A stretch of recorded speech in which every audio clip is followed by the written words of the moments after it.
My dad yelled at my grandpa, "Pay the rent or get out." So Grandpa smiled and left. He didn't know Grandpa owned the house. Grandpa secretly sold it for $900,000. When Dad found out, he called in a panic, but Grandpa's answer shocked him. The night my dad screamed at my grandpa, I swear the walls shook. "Pay the rent or get out," he shouted, his face red, his veins pulsing like he wanted to tear the house apart. Grandpa didn't fight back. He just stood there, his cane steady, his eyes calm, almost pitying. Then, without a word, he smiled and turned away. That smile scared me more than the yelling. The next morning, Grandpa was gone.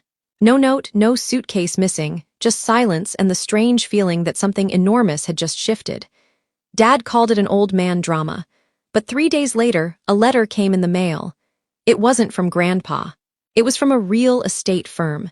And when Dad opened it, his face turned white. Grandpa hadn't run away. He'd sold the house for $900,000, and what he told Dad next would burn itself into my memory forever.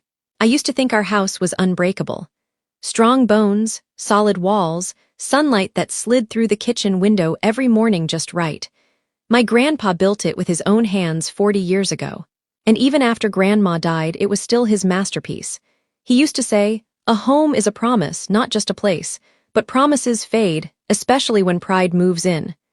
After my divorce, I came back home thinking I'd stay a few months. Dad called it temporary, though he liked the convenience of my paycheck helping around the house. Mom was thrilled to have me close again. Grandpa didn't say much, just smiled, poured me coffee, and said, "Don't worry, kiddo. The house still fits you." For a while, everything seemed fine until Dad started losing clients. He ran a small construction firm. Ironic, considering Grandpa had taught him everything about building. But while Grandpa built things steady and honest, Dad built on loans and shortcuts. The stress made him meaner. I'd catch him pacing the kitchen late at night, muttering, property, taxes, utilities, repairs, and the old man just sits there like a king in the basement. Mom would whisper, "He's your father, Rick, show some respect." And Dad would snap, "Respect doesn't pay bills, Margaret." The first time I heard him say that, my stomach turned. Grandpa did pay the bills. He'd quietly handled property taxes for years, even helped cover my college loans, but he never said it out loud. He just didn't need people to know. That humble dad mistook it for weakness. Every dinner became another battlefield disguised as a family meal. Forks clinking, silence stretching, Dad's tone sharp as wire. Maybe Dad could pitch in more now that he's retired. "Rick," Mom warned, "he already does." "Oh, really? How about rent then?" Grandpa would just fold his napkin neatly and say, "You can't charge someone rent for what they built, son." That always made Dad's face darken. He'd grab his plate, storm off, and slam the door to his office upstairs. The house would rattle like it remembered when he was still a boy, throwing tantrums in those same halls. I'd go downstairs sometimes, bringing Grandpa tea. His room smelled like cedar and old books. He'd be at his drafting table, still sketching things, bridges, porches, the occasional birdhouse. He'd look up at me with tired eyes and say, "You can't argue with someone who confuses control with love." At the time, I didn't understand what he meant. But that week, something changed. Dad's frustration wasn't just words anymore. He started talking about converting the basement into a rental unit. If he wants to live there, he said he'll start paying like a tenant. Mom tried to stop him, but Dad was already measuring walls, running his hands along the railing Grandpa built. The house that once echoed with laughter now creaked under tension. And though I didn't know it yet, that was the last week any of us would live there together as a family. Because some houses don't collapse from storms, they crumble from the noise inside. It started like every other Friday. Quiet, uneasy. The kind of silence that presses against your ears until even a sigh feels too loud. Mom had made roast chicken. Grandpa set the table like always, careful and slow. Dad came home late, shoulders tense. Tie loosened, eyes already stormy. I could smell the whiskey before he even spoke. He didn't sit down right away. He just stood at the end of the table, staring at Grandpa. "You didn't pay the water bill this month," he said flatly. Grandpa looked up. "I paid it last week. Check the receipts," I checked. "And the name on the bill isn't even mine. It's still yours, isn't it? You never transferred it." Mom whispered. "Rick, not now," but it was too late. Dad slammed his fist against the table, the plates rattling. "This is my house, Dad." My responsibility. You live here for free and you don't even respect that enough to let me handle the bills. Grandpa's voice was calm, almost too calm. Your house, you're sure about that? Dad sneered. I pay the mortgage, the maintenance, everything. So yeah, I'm sure. Grandpa leaned back, folding his hands. You pay a mortgage on land that was never yours. The title still has my name, Rick. For a heartbeat, everything froze. Mom's fort clinkegged against her plate. Dad's face turned crimson. That's a lie. Grandpa shrugged lightly. Check for yourself. Then came the explosion. Dad's chair screeched back. He jabbed a finger at Grandpa, voice breaking with rage. I've had enough of your games. You're a guest here. You hear me? Pay the rent or get out. The words cracked through the air like lightning. I dropped my glass. It shattered against the tile. Mom gasped. Grandpa didn't flinch. He just looked at Dad, not angry, not hurt, just tired. The kind of tired that comes from watching someone you love lose himself piece by piece. Then he stood using his cane to steady himself. All right, he said quietly. I'll get out. Mom grabbed his arm, panicked. Dad, please, he didn't mean, but Grandpa gently moved her hand away. He meant every word. He turned to me next. For a moment, his eyes softened. Camilla, you take care of your mother. Don't let this house eat you, too. I tried to speak, but nothing came out. He walked toward the basement door, his steps slow but certain. When he reached the stairs, he turned back one last time and looked at my father. That same faint smile, calm, knowing almost victory, crossed his face. You can keep your house, Rick. But remember, a house isn't worth much when it forgets who built it. He disappeared down the stairs. Dad muttered something under his breath, but the sound of that door closing was louder than anything he could have said. I didn't know it yet, but that was the last night Grandpa ever slept under our roof, and the night my father started losing everything he thought he owned. The next morning felt wrong before I even opened my eyes. The house was too quiet. No faint hum of the coffee maker. No soft shuffle of Grandpa's slippers across the kitchen tiles. Mom was already awake, pacing. He didn't sleep in his room, she said, her voice thin. His bed's made. His shoes are here, but he's gone. Dad didn't even look up from his phone. He's probably walking it off. You know how dramatic he gets.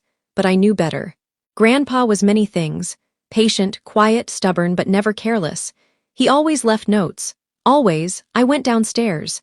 The air in the basement was cold, still smelling faintly of cedar and pipe tobacco. His jacket still hung by the door. His wallet sat on the dresser. Only one thing was missing. The framed photo of Grandma holding baby Dad on the front porch of this very house. That detail twisted in my chest. By noon, Mom had called the hospital, the police, and every neighbor in 3 blocks. Nothing. No one had seen him. Dad grew more irritated than worried. He's an old man. Maybe he went to a friend's place. He'll crawl back once he realizes I wasn't bluffing. Mom stared at him in disbelief. Rick, he's your father. Yeah, and he's been treating me like a child since I was 10. Maybe a little space will remind him who's in charge.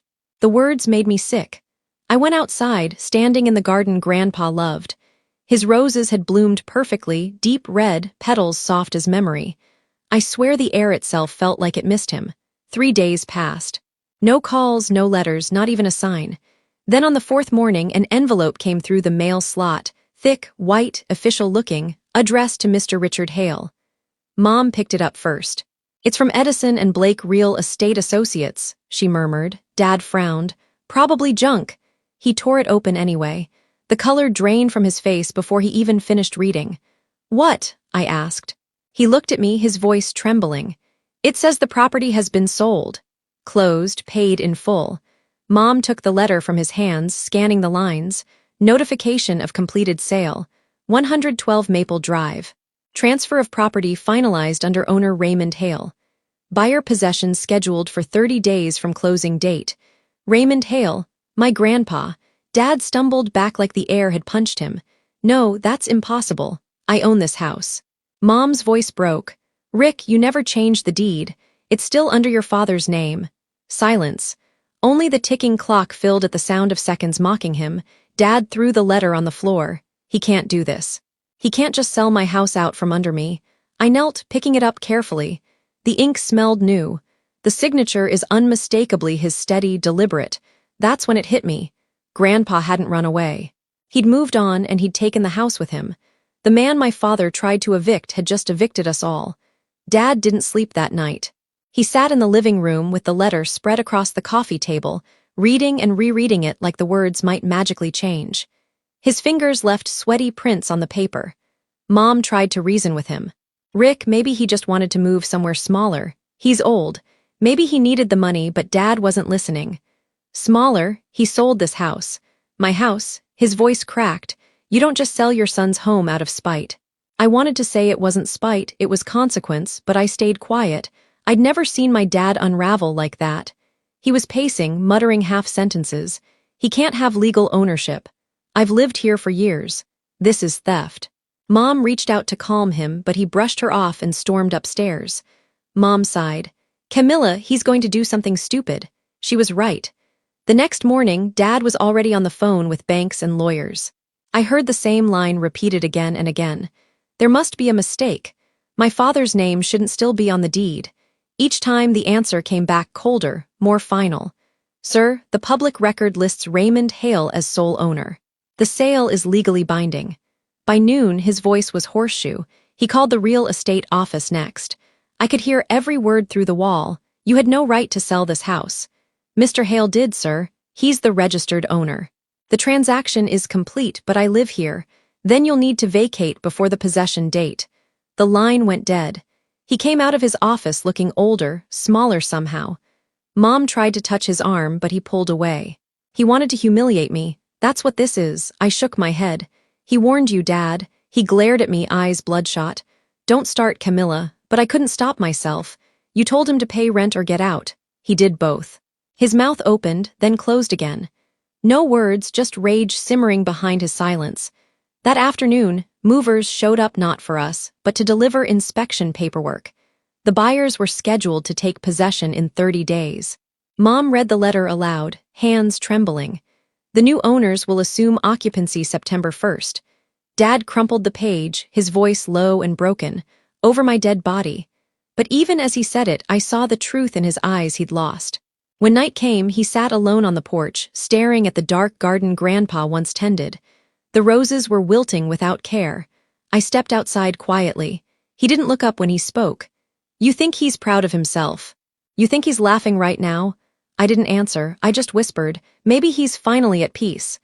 Dad turned toward me, his expression hollow. Peace. He destroyed me. And for the first time in my life, I realized my father wasn't angry because he'd lost a house. He was angry because he'd been outsmarted by the man who built it. 3 days passed before Grandpa finally called. Mom was in the kitchen making tea when the old landline rang, the one Grandpa had installed himself decades ago. She froze mid-motion. Dad snatched the phone off the counter before the second ring. Dad, where the hell are you? Grandpa calm. Good morning, Rick. You sound tired. Dad tired? You sold my house? Grandpa, I sold my house, the one I built. The one you told me to pay rent for. I sat at the table, staring, heart-hammering. Mom whispered, put it on speaker. Maybe wail. Dad jabbed the button, breathing heavy. Grandpa, you said pay the rent or get out. So I got out. Dad, you blindsided me. Do you have any idea what you've done to us? Grandpa, I know exactly. I gave you a mirror, Rick. One you've avoided for years. Dad's knuckles whitened around the phone. You're enjoying this, aren't you? Grandpa chuckled softly. Enjoyment isn't the word. Satisfaction, maybe. Seeing my son learn that arrogance is expensive. Mom's eyes filled with tears. Dad, please, Rick's just he's hurt. Maybe we can talk, figure something out. Grandpa, Margaret, I've spent 40 years figuring things out for him. He's 45 now. It's time he figures out what respect costs. Dad slammed his hand on the table. You had no right, Grandpa. I had every right. I built that house before you were born. You called it yours, but you never earned it. You tried to evict me, and now life has a sense of humor. Dad's voice cracked. You betrayed me, Grandpa. No, son. Betrayal is demanding rent from the man who raised you. This is justice. The room went silent. Even the air seemed afraid to move. Finally, Grandpa's tone softened. I didn't do this to punish you, Rick. I did it to protect myself. I realized something that night. You don't love people you try to own. Dad looked like he'd been punched. He sank into a chair, face pale. Grandpa, I left you the life. You chose a house without gratitude. I hope someday you build something stronger.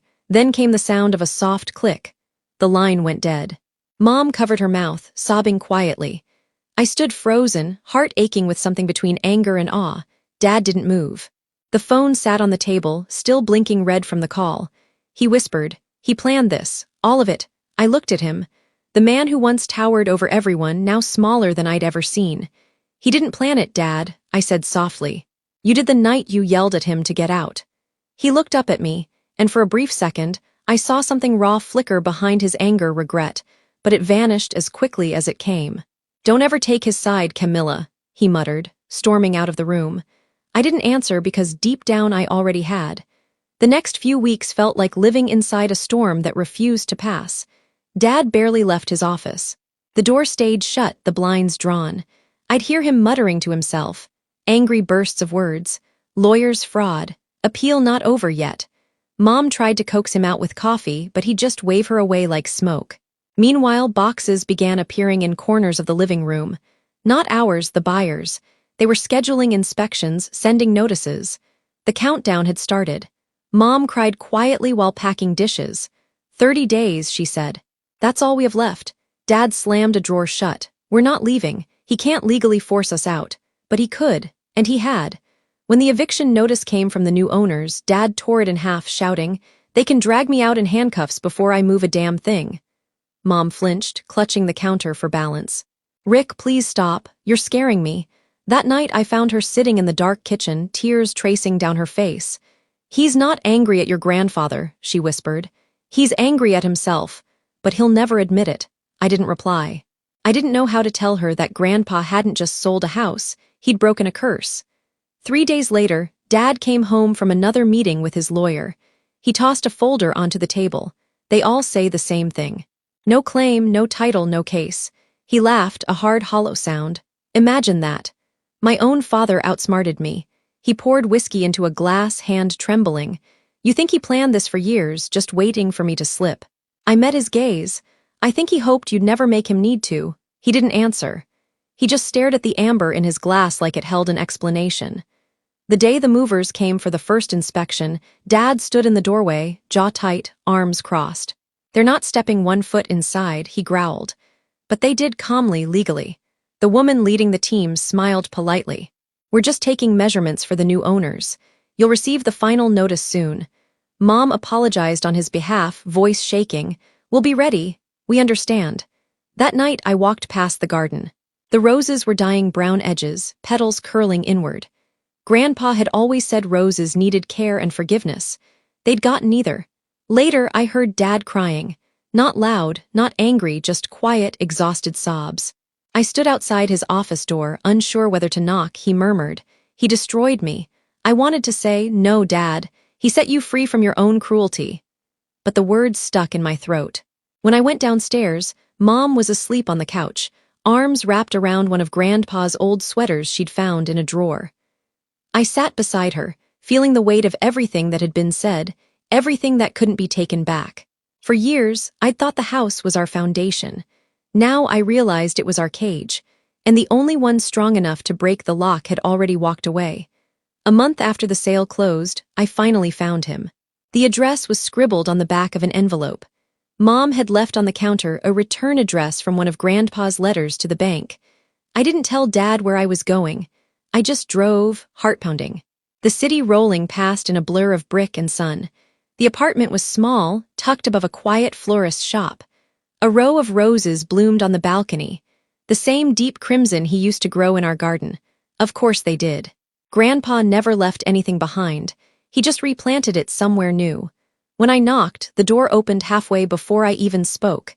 He was there, thinner, maybe, but brighter somehow. The years of tension that had shadowed his face were gone. "Comma," he said softly, smiling.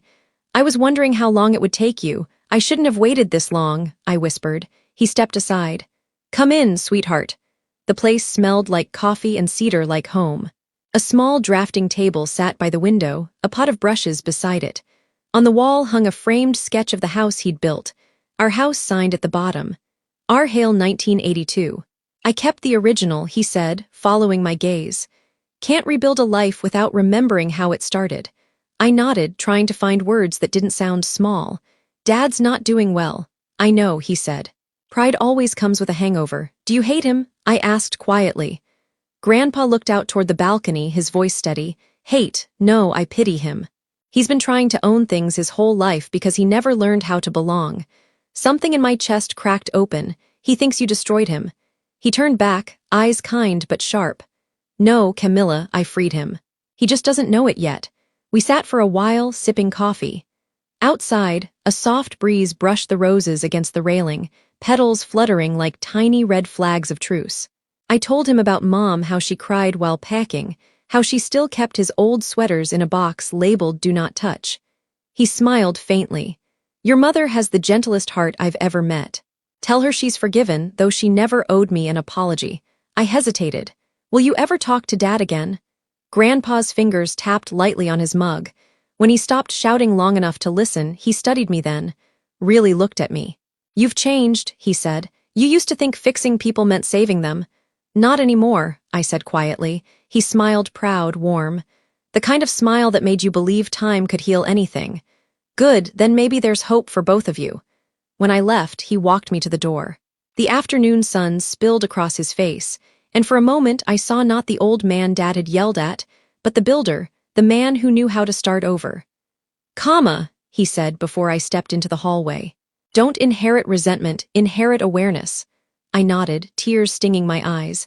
I will, Grandpa, I promise. And for the first time in years, that promise felt like something worth keeping.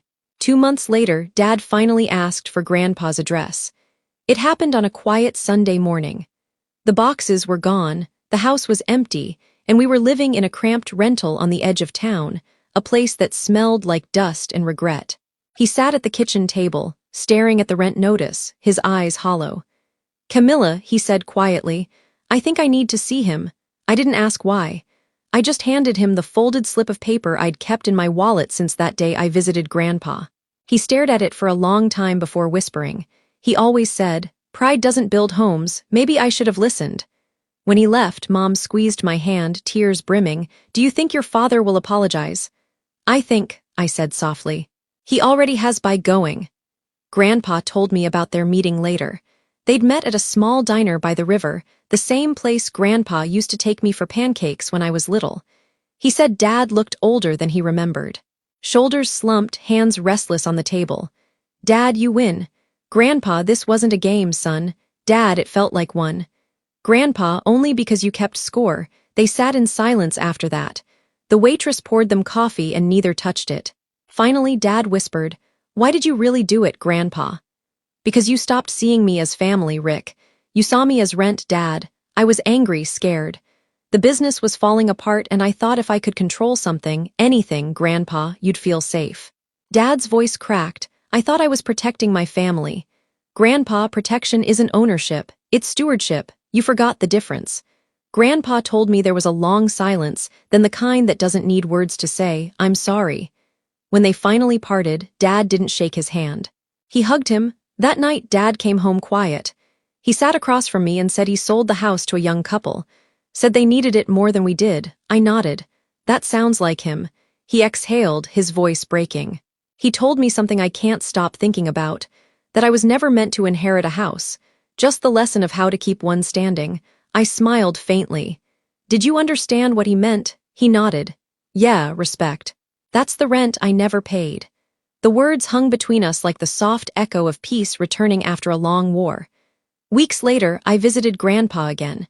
He was sitting on the balcony, painting the view, the skyline, the river, the light catching the roses he'd nurtured back to life. I told him what Dad said. He smiled, still focused on the brushstroke. Then maybe my job here's done. The air smelled of roses and turpentine, sunlight pooling on the table.